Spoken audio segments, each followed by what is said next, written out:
guys, Jon Watts here from the TruGolf Academy. You've joined me at Drayton Park Golf Club, and what I'm going to be running through today is the next part in my series of bunker videos.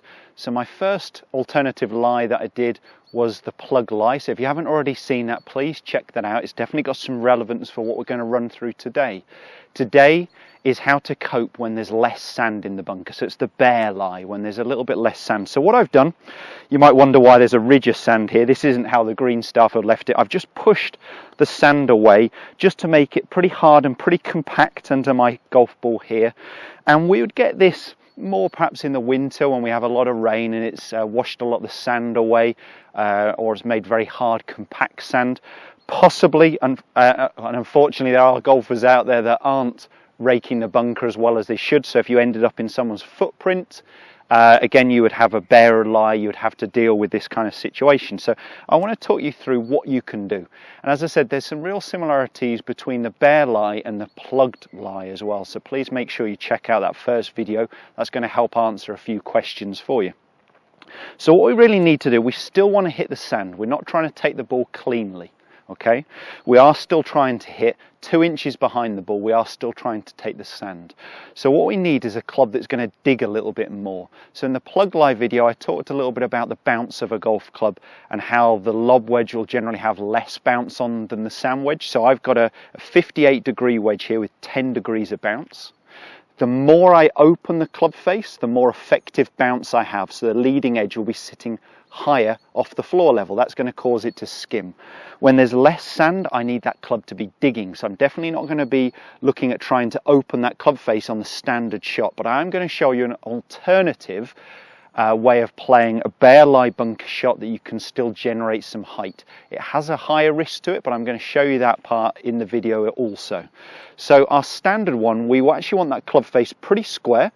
And if we've got the option of having 2 wedges, so if you've got a sand wedge and a lob wedge, use the lob wedge with the lower bounce angle because that's going to help it dig more. So I'm just going to quickly show you from a face-on angle, as if I'm going this way before I turn so you get the downline view. So that's my target line. My body is going to be set parallel to my target line, even if the club face is open. In this case, it's not going to be. My ball position doesn't alter, so it's going to be up near my lead heel, okay, so from my left foot, and I'm still trying to hit around 2 inches behind the golf ball. So very similar to the plug lie, I need to be able to create a swing that's more of an up and down, a V-shaped swing rather than a U-shaped swing. So in a normal bunker shot, I'd be making quite a nice wide swing, so the club has a real long low point to allow that club to skim. What I need now is the club working more up and down, so I'm going to create more of a V-shaped swing. How I do that is by setting even more pressure onto my lead leg. So I've got a good 70% of my weight on my left side. I'm going to keep the club face very straight. I'm not going to open it in this standard shot. And I'm going to try and cock my wrists earlier. So rather than a big wide U-shaped swing, it's going to be a slightly narrower V-shaped swing, so the club is actually moving more downwards into the sand because I need it to be digging underneath the golf ball. Okay, now the difference between the bear lie that we've got now and the plug lie is the amount of speed that we need. So when there's more sand, you need more speed. So in a plug lie, I need quite a lot of power into that sand to get the ball out. When there is less sand, less speed. Okay, so all I'm going to do here is a really light grip, an early wrist cock, and I'm not going to hit this as hard as my plug bunker shot. I still want there to be an acceleration, but I'm really not having to go at this one depending on the distance that I'm looking for. So weight on my left side, club face straight, earlier wrist cock, and because there's less sand, there's less speed. Okay, so that was pretty good. I hit a little bit too far back behind the ball, so all I'd really do there is set a touch more pressure, a touch more weight onto my lead leg. Let's see if I can hit that better from the downline position, a slightly better contact for you. I definitely hit the sand still though, so even though there isn't very much sand under the ball, you can still hit the sand, not make contact with the ball by changing your setup position. So my target line's there. I'm going to set my body parallel left of the target line, same ball position. near my left heel, still aiming for 2 inches. Pressure on my lead leg, club face straight, and I want that early wrist cock. The only difference is less power than a plugged bunker shot.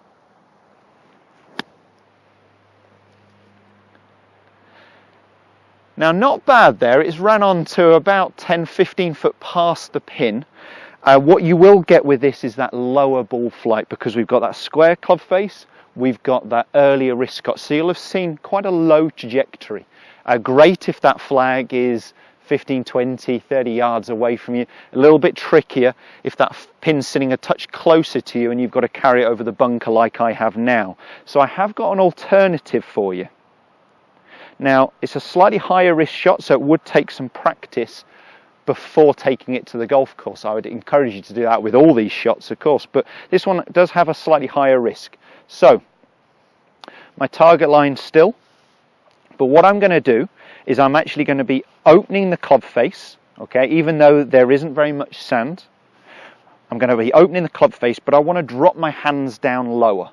And what I'm trying to do is I'm trying to get the heel of the wedge to be digging into the sand. So rather than using the whole of the sole of the wedge, I'm actually trying to get one edge to be digging in. So I'm going to be opening the club face, which is going to help create some more elevation, some more height for me.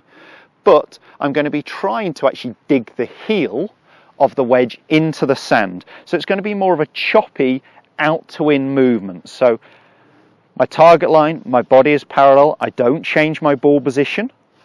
Okay, near my lead heel. My pressure is still on my front foot, but I'm going to open the club face and I'm going to start with my hands set lower down to try and elevate the toe.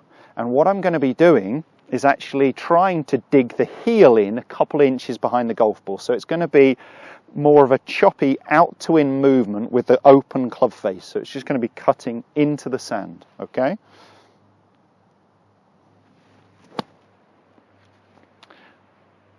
Perfect.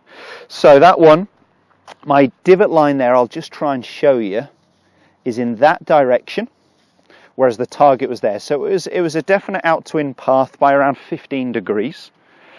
But I managed to get the heel digging into the sand, so I definitely got underneath the ball.